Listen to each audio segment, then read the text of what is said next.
Bonjour à tous et bienvenue dans cet épisode 6 de La Voix de l'IA. Bonjour Thomas. On va, Salut Mélissa. on va attaquer directement avec une question et puis une petite surprise finalement. On va s'intéresser aux 50 ans et plus qu'on imaginait vraiment un petit peu en dehors de tout ce qui était évolution de l'IA, etc. On se disait naturellement, et c'est vrai par habitude finalement, qu'ils étaient peut-être un peu out de tout ça. Et en fait, il y a une étude qui vient de sortir de l'Université du Michigan qui révèle en fait finalement que 55%, donc plus que de la moitié des Américains de plus de 50 ans, donc là c'est uniquement aux États-Unis, mais je pense que ça révèle quelque chose de beaucoup plus généraliste finalement, utilisent l'intelligence artificielle au quotidien. Est-ce que finalement pour toi, Thomas, c'est aussi une surprise que ces plus de 50 ans utilisent massivement l'IA finalement autant que les trentenaires, ou est-ce que tu le savais déjà finalement et que ça ne se surprend pas?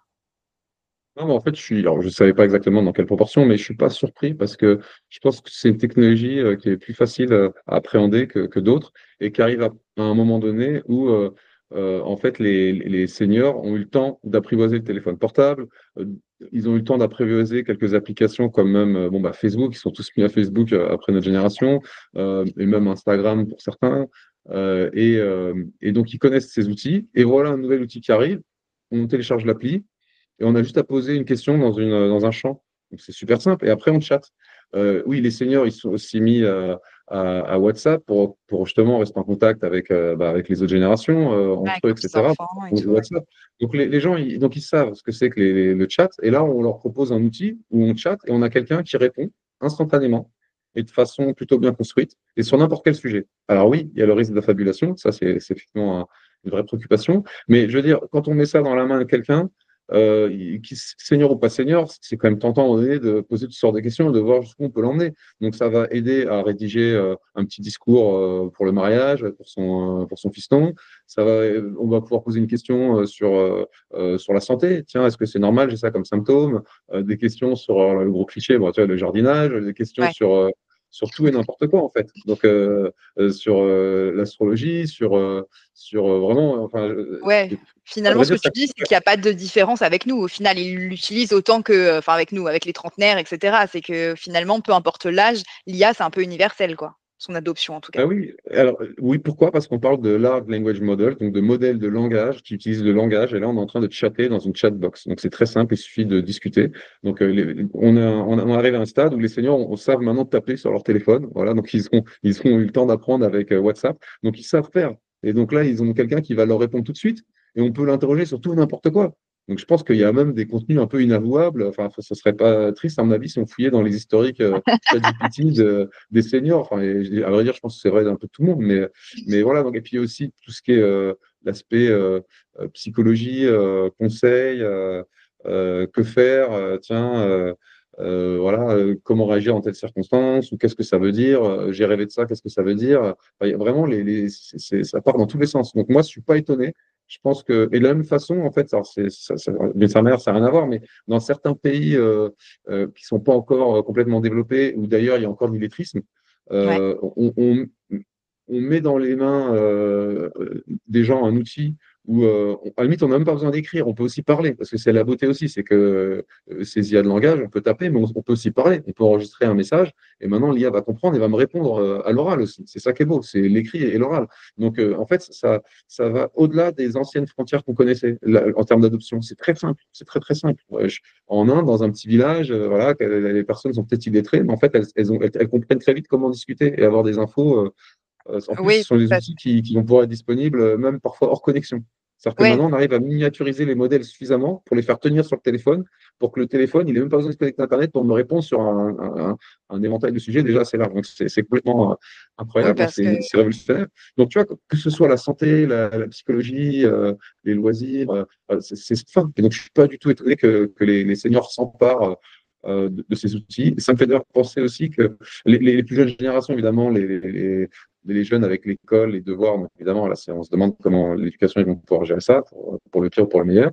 Et puis même en entreprise, je crois qu'on en parle dans le sujet, mais les entreprises, elles essaient en Mm. mode top-down de faire adopter toutes sortes d'outils. Alors, en général, c'est plutôt bancal, ça marche pas. Mais en fait, en mode bottom-up, les employés eux-mêmes, ils savent très bien ce qu'ils ont à faire et ils voient tout de suite leur intérêt à utiliser ces outils pour faire au mieux leurs tâches parce que c'est simple d'utilisation et ils expérimentent, ils testent plein de questions, puis finalement, ils arrivent à trouver une façon d'utiliser qui va leur faire gagner du temps et les aider. Mais est-ce que tu penses pas justement qu'en fait ils ont été un peu mis à l'écart de toutes les communications en fait un peu de l'industrie tech, etc. Parce que c'est pas une cible à laquelle on pense, tu vois. Je trouve que, enfin en tout cas c'est mon avis, je trouve qu'ils ont été un peu mis à l'écart. On s'adresse vachement aux trentenaires, etc. dans l'usage de toutes ces IA et pas forcément à cette cible-là. Après c'est peut-être Je suis ma pas vision d'accord parce perso, qu'en tu fait, vois, les mais pubs, tous ces géants, je veux dire, OpenAI s'est répandu, c'est le produit, l'appli qui s'est propagé le plus vite de toute l'histoire, tu vois, de la tech, en fait, je crois. Donc, ça a viralisé, tout le monde a vu le potentiel, tout le monde a vu que c'était incroyable. Donc, en fait, il n'y a pas eu vraiment de communication, tu vois, de pub de fait, plus que ça, ou ciblé sur tel ou tel frange d'âge. En fait, ça a essaimé, ça a viralisé de soi-même.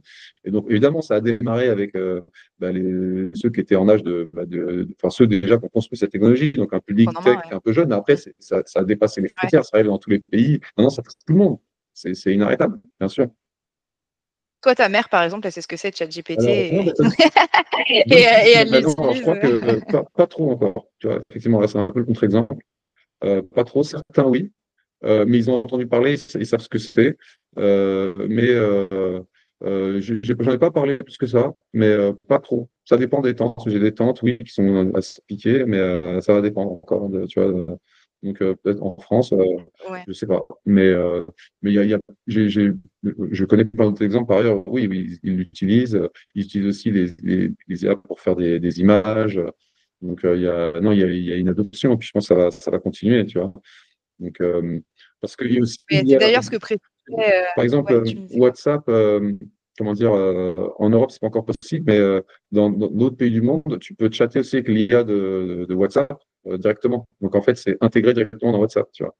Euh, Ouais. Beaucoup utilisent peut-être l'IA sans s'en rendre compte, parce que enfin, on utilise l'IA à tous les niveaux, mais l'IA générative, parce que par exemple, quand tu fais des recherches dans Google, maintenant, dans certains pays, tu as un résumé fait par l'IA générative. Mm. Et en fait, c'est un Il y résumé, a Overview, ouais, ouais. exactement. Et donc, et je trouve ça très concis.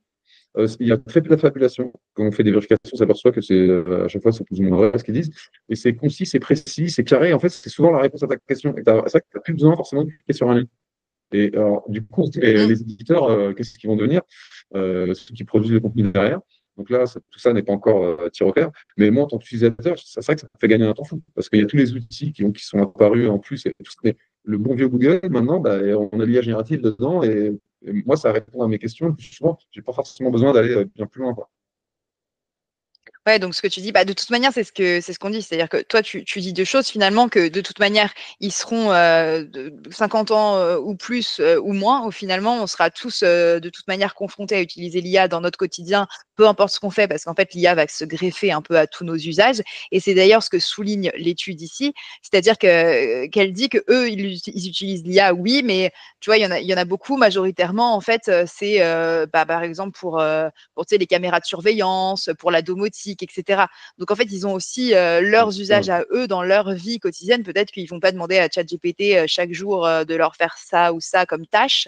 Mais par contre, oui, dans les caméras de surveillance, c'est des choses qui leur parlent. Évidemment, l'IA s'y greffe aussi. Et donc, du coup, en fait, on s'en sert tous parce qu'elle va pénétrer un petit peu toutes nos tâches. Et tu me parlais Oui, tout à l'heure d'un risque aussi oui, qu'il c'est y ça. avait et qui concernait plus ou moins, bah, en tout cas un peu Oui. plus les plus de 50 ans. Est-ce que Alors, tu en fait, peux du un coup en souci, c'est parler? que si je fais de la recherche sur des questions de santé et que je lis des blogs et autres, bon, j'ai toujours ce recul de me dire, bon, ok, ce sont des blogs, je dois faire le tri, il faut que je demande confirmation. Mais là, si je parle à une entité comme ça, savante, qui me parle en bon français et qui me rassure et qui me dit, oui, c'est exactement ça qu'il te faut, c'est ta condition, en gros, ça me donne l'impression que je parle à un docteur.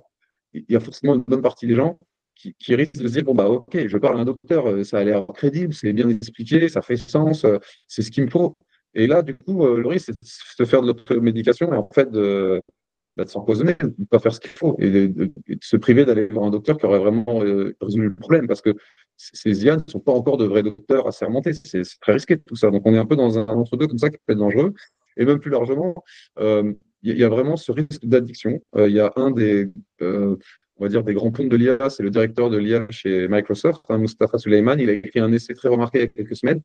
Il explique qu'on n'est pas loin de pouvoir développer des IA pseudo-conscientes. Alors, il dit que l'IA soit vraiment consciente ou pas, c'est même pas le sujet. C'est philosophiquement, c'est OK. un terme très compliqué. On aura toujours du mal à vraiment le démontrer, etc. C'est pas le sujet, mais dans les faits, elles auront l'air conscientes. C'est-à-dire qu'en fait, on va leur poser toutes sortes de questions, elles vont nous répondre. On aura l'impression qu'elles auront une personnalité, qu'elles s'y tiennent, qu'elles ont parfois des sautes d'humeur, mais comme ce qu'on pourrait constater chez quelqu'un, en fait. Tu vois, et donc, tous les attraits à plein d'égards qu'un être humain pourra avoir à l'autre bout du fil, tu vois, par écran interposé. Et Mmh. donc, certains pourraient commencer à se dire, mais ces IA sont conscientes. Et donc, ça veut dire que peut-être que certains vont tomber amoureux de leur IA, ou alors vont développer une relation de dépendance, ou même vont en arriver même à se suicider sous les conseils de l'IA, ou alors vont être tellement proches de leur IA que si on leur enlève l'IA parce qu'il y a une réinitialisation de l'IA pour X raison, bah derrière, ils vont être en dépression parce qu'ils auront l'impression d'avoir perdu un ami. Ou peut-être même Ah ouais, que ouais. si ils s'amouragent d'une IA mais qui est manipulée par un hacker, peut-être qu'ils vont se retrouver je sais pas moi, à virer de l'argent à l'IA. En fait, ils virent de l'argent au hacker. Ils vont se retrouver peut-être je sais pas moi, à faire ce que les Oui, leur il y a plein de demandent risques, quoi. et aller derrière, je sais pas moi, commettre toutes sortes de délits. Donc, il y a un risque de dépendance, il y a un risque à considérer que ces IA peuvent être conscientes. On peut peut-être avoir même des mouvements qui vont se développer, qui vont se dire non, mais ces IA sont vraiment conscientes, il faut leur donner des droits, il ne faut pas les débrancher. Enfin, on pourrait partir dans des délires incroyables. Et lui, il explique qu'on n'est vraiment pas loin techniquement, parce qu'on a déjà des IA qui peuvent nous parler. Il y avait ce fameux test de Turing qu'on voulait faire passer une machine et qui consistait à demander à un être humain de parler avec d'autres êtres humains, donc sans savoir exactement ce qui se passait, hein, donc par chat interposé, et puis de parler avec une machine, mais il ne sait pas à qui il parle à chaque fois. Et à la fin, il doit dire, à ton avis, tu parles à une machine ou à un être humain? Et donc, à un moment donné, si c'est plus trop à qui il parlait et s'il n'arrive pas à savoir exactement quand il parlait à un être humain et quand il parlait à une machine, on dit qu'en gros, voilà, on a passé le test de Turing. On arrive à un point où la machine arrive vraiment à converser avec nous de façon assez convaincante. En fait, on l'a déjà dépassé, hein, donc il y a plusieurs critères pour l'évaluer, mais Mmh. beaucoup s'accordent à dire qu'on l'a dépassé, ce test de Turing, hein. C'est ce qu'il explique Mustafa Suleyman dans son essai. Et donc, qu'est-ce qui manque pour qu'on puisse penser une IA vraiment consciente? Une mémoire un peu plus longue, c'est-à-dire que, tu vois, qu'on ne commence pas la conversation à zéro. Alors, OpenAI, ils ont introduit cette mémoire, mais ce n'est pas encore tout à fait au point. Mais ce qui va se passer de plus en plus, c'est que l'IA va se souvenir de tout ce qu'on lui a dit jusque-là. Et donc, j'aurais vraiment l'impression de discuter avec un ami qui me connaît depuis longtemps, qui me connaît peut-être mieux que personne. Et Et pourquoi toi tu dis selon toi que du coup les plus de 50 ans, enfin voilà les seniors de manière générale sont plus, sensibles à ça et sont plus, Alors, enfin en voilà, vrai, risquent d'être plus je me pose la impactés? question parce que je pense que les Ouais. jeunes qui pourraient tomber accros, comme il y a des jeunes qui sont accros des jeux vidéo, qui sont dans leur monde et ils sont perdus. Mais là où ça peut bousculer peut-être les seniors, peut-être à partir d'un certain point, c'est que eux, le langage, toute leur vie, voilà, le langage, ça a défini ce que c'était que l'humanité. Et les nouvelles technologies, c'était toujours un peu compliqué. Tu vois, c'était un peu ésotérique. Les jeux vidéo, tu vois, ça les dépassait peut-être un peu, etc. Et Ouais. on a la technologie qui me parle comme un être humain. Donc, c'est perturbant. Et il y a beaucoup de cas, justement, aussi de personnes âgées qui se font arnaquer, qui sont au téléphone avec des faux banquiers qui appellent, qui sortent leur argent, etc. Donc, Ouais. il semblerait que les personnes âgées peuvent plus facilement se faire arnaquer que d'autres. Elles sont peut-être plus vulnérables. Et donc, je pense qu'elles peuvent être particulièrement vulnérables à ce genre d'outils. Soit parce qu'il y a un hacker qui va être derrière. Bon, c'est pas forcément simple, hein, pour un hacker de prendre la main sur un compte OpenAI et autres, mais ou soit parce qu'en fait, même sans parler de hacker, ils vont juste être dépendants, ils vont développer une dépendance et derrière, ça peut avoir un vrai impact sur ta vie. Tu vois, tu veux ne plus voir rien faire d'autre. Il suffit qu'il y ait une mise à jour et que la tonalité change et t'es perdu. Il y a déjà eu et là, ce dont je te parle, en fait, il y a déjà eu des exemples, hein, dans le passé. Il y avait un chatbot avec qui tu pouvais échanger et même parler de façon un peu copine. Et ils ont réinitialisé le mode. Et c'est plus possible de parler comme ça. Et il y a des mecs qui étaient en dépression, quoi. Tu te dis, mais waouh, où est-ce qu'on est? Mais ça, c'est déjà ce qui s'est passé il y a 2 ans. Donc, et là, je te Ouais. parle du texte, mais bien sûr, il y a aussi la voix. Donc, Parce que, comment dire, et c'est un des sujets dont discute ce directeur de l'IA, il dit il faudrait brider, en fait, à un moment donné, les IA pour rappeler aux utilisateurs qu'ils n'ont pas affaire à des machines conscientes, mais qu'ils ont affaire à des outils. Et donc, même ajouter des fonctionnalités pour qu'ils comprennent bien qu'ils n'ont pas affaire à une espèce d'identité qui a sa personnalité, qui ressemble vraiment à un être humain. Donc, ça veut dire quoi? Bah, permettre de changer la tonalité, permettre de changer la voix, le timbre de la voix, permettre de changer enfin, introduire des espèces de biais, de contraintes ou de possibilités qui Ouais, font prendre conscience que, OK, j'ai affaire à un outil et que je peux manipuler comme je veux. ouais. Parce qu'à l'inverse, si tu enlèves, si tu rajoutes des contraintes et que tu vas te retrouver à parler à une IA, elle aura toujours la même personnalité, la même voix, avec ses petites sautes d'humeur, et tu ne pourras pas changer ça. Tu vois, ça sera comme de la manière que tu ne peux pas changer un être humain tel qu'il est. Un Pour moi, c'est besoin, le plus ouais. grand risque. Parce que les gens, ils vont se dire, ah oui, mais tu vois, je peux la respecter telle qu'elle est, elle est comme ça, elle a sa personnalité, des fois elle veut me parler, des fois elle ne veut pas, mais elle se souvient de ce que je lui ai dit, j'ai vraiment affaire à une entité, tu vois, il y a une espèce de cohérence dans le temps de cette IA. Tu vois, c'est pas une Oui, IA qui est polyvalente. t'as l'impression que c'est une vraie personne, quoi. Ouais. Et puis, tu vois, en plus, ça me fait penser à quelque chose, c'est que, tu vois, tu as quand même, je pensais à l'individualisation de la société, tu vois, on est tous de plus en plus seuls, notamment les Exactement, personnes âgées qui, tu vois, sont exactement. hyper seules. Et du coup, je pense que ça peut, enfin, si on est hyper seul pour certaines, et ça peut, du coup, engranger un petit peu, tu vois, les rendre plus Ah, sensibles à ce exactement. genre de, si tu vois, tu as, bah, comme tu dis, une IA hyper personnalisée, etc., qui est là tout le temps avec elle, ça peut carrément Exactement. en Alors après, engrainer moi, certaines, quoi, tu vois. loin de là, l'idée pour moi de dire c'est pas bien, ou ça va être génial, ou ça va être forcément une catastrophe.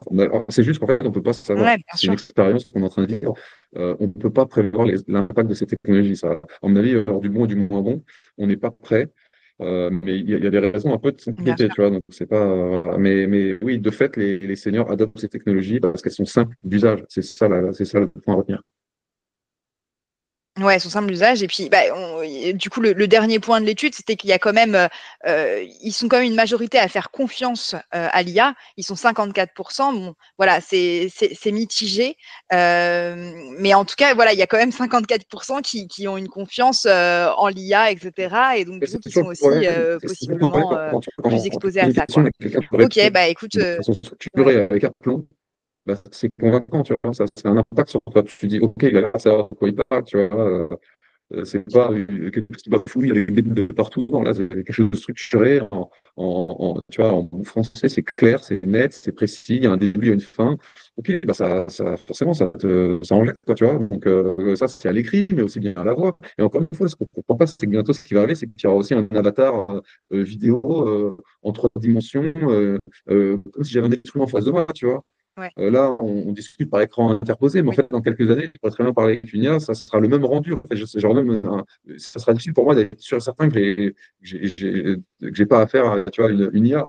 Donc, imagine l'impact sur un public qui n'est pas préparé ou tu vois, qui est peut-être un peu plus vulnérable. Moins averti, ouais. Ça peut faire peur. Ouais, c'est un peu, d'ailleurs, ça me fait penser, n'hésitez pas à jeter un coup d'œil, à un de nos précédents que je mettrai en lien, un de nos précédents, épisodes où on testait avec, Thomas tout ce qui était, les IA vocales et tout ce qui était possible de faire, avec des IA vocales ultra réalistes, pour vous rendre compte un petit peu de ce dont on parle. C'est hyper intéressant.